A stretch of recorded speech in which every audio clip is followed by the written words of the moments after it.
שנה חדשה בפתח, אנחנו בחודש אלול, ועכשיו כשהמלך בשדה והחגים מתקרבים, זה הזמן הכי טוב לקבל על עצמנו קבלות חדשות וטובות.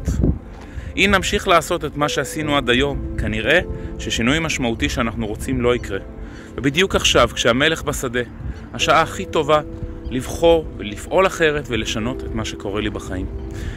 אני אלעד מאמנות הקשר, וב-15 השנים האחרונות זכיתי לסייע, ללמד ולהוביל לזוגיות מאושרת כבר יותר מ-440 זוגות.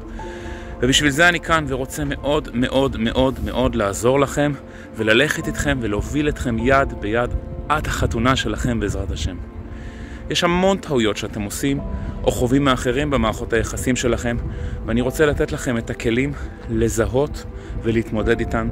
ומנגד יש המון כלים שאני רוצה לתת לכם כדי שתוכלו לקבל על עצמכם השנה את ההחלטות הנכונות שבעזרת השם יובילו אתכם להגשים את החלומות שלכם. ולכן יצרתי בשבילכם וובינר חד פעמי בשני חלקים.